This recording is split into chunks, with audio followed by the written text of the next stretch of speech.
कहानी दूर किसी जंगल की है। इन दिनों जंगल में बारिश का मौसम चल रहा था।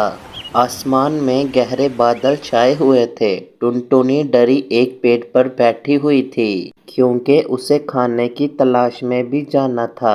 आसमान में कितने काले बादल हैं। मैं जल्दी से जाती हूँ, अपना खाना ढूंढ के घर वापस आ जाती हूँ। ऐसा सोच के टुनटुनी चिड़िया काफी दूर खाना लेने के लिए निकल जाती है। थोड़ी देर उड़ने के बाद उसे एक पेड़ के पास दाने मिल जाते हैं। वो जल्दी से जाकर मकई के सिट्टे उठा लेती है। चिड़िया सिट्टे लेकर लौटने ही वाली थी, तभी वहाँ पर बारिश शुरू हो जाती है। अरे भगवान, बारिश तो शुरू हो गई है।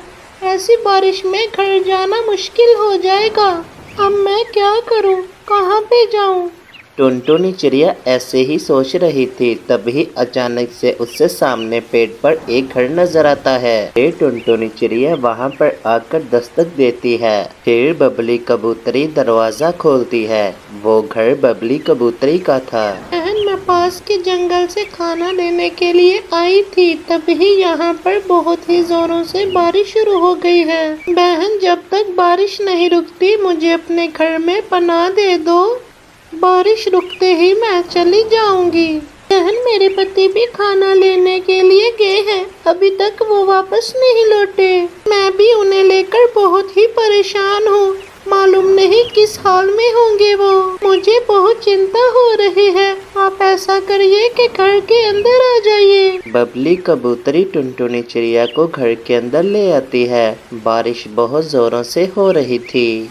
जंगल में कोई भी पक्षी नजर नहीं आ रहा था। सभी पक्षी अपने घरों में छुपकर बैठे हुए थे। बहन, मैंने उनको कहा भी था कि मौसम बहुत खराब है, आप खाना लेने के लिए ना जाइए, पर उन्होंने मेरी एक ना सुनी। बबली बहन, आप चिंता ना करें। जैसे आपने मुझे पनाह दी है, वो भी किसी के घर में रुके होंगे। मेरे पास ये मकई के कुछ सिट्टे हैं, अगर आपको भूख लगी है तो आप ये खा सकती हैं।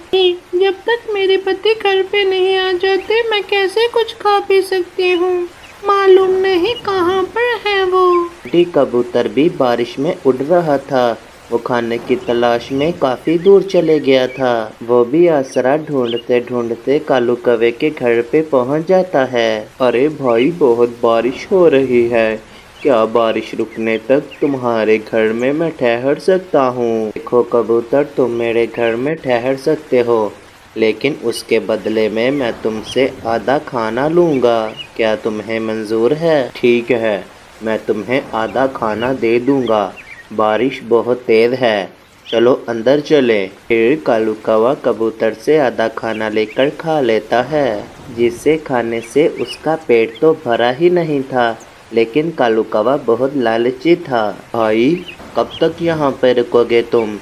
जाओ यहाँ से, बहुत देर हो गई है। कालू कौवे, देखो मैंने तुम्हें अपना आधा खाना दिया है, अब जब तक बारिश नहीं रुकती मैं यहाँ से कहीं नहीं जाऊँगा ना, तो तुम मुझे और खाना दो, नहीं तो निकल जाओ मेरे घर से। बेचारा बंटी कबूतर करता भी क्या, उसने लालची कौवे के घर में पनाह ली थी। फिर कालू कौवा बंटी का बचा हुआ खाना भी खा लेता है। खाना खाने के बाद कालू कौवा सो जाता है। बंटी कबूतर बारिश रुकने का इंतजार कर रहा था। इधर बंटी की बीवी कहती है, प्रिया बहन, मैं यहाँ से जाती हूँ, मैं जाकर देखती हूँ कि इतनी भरी बारिश में मेरे पति कहाँ पर फंस गए हैं। मुझे बहुत परेशानी हो रही है और मुझसे रुका भी नहीं जा रहा। देखिए, आप चिंता ना करें, जब बारिश रुकेगी ना तो आपके पति सही सलामत घर पे आ जाएंगे। फिर बारिश रुक जाती है और आसमान भी साफ हो जाता है। इतना सारा खाना खाने के बाद कालू कौवे के पेट में दर्द होना शुरू हो जाता है। कबूतर भाई,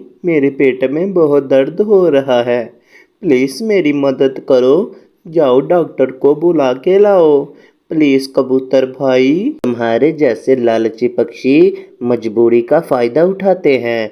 अब मैं अपने घर जा रहा हूँ, तुम अपना देख लेना। भाई प्लीज मुझे अकेले छोड़ के ना जाओ, मुझे डॉक्टर के पास ले जाओ प्लीज भाई। देखो बंटी, ये ज्यादा खाना खाने की वजह से तुम्हारे पेट में दर्द हो रहा है।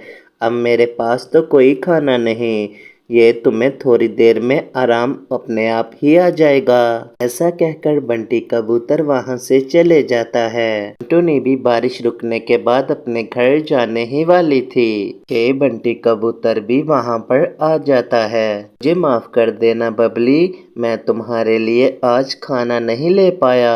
उस बदमाश कालू कौवे ने अपने घर रुकने के बदले में मुझसे सारा ही खाना ले लिया। मुझे माफ कर दो बबली, आज मैं बहुत शर्मिंदा हूँ। बंटी जी, आप सही सलामत घर पे वापस आ गए हो, मेरे लिए इतना ही काफी है।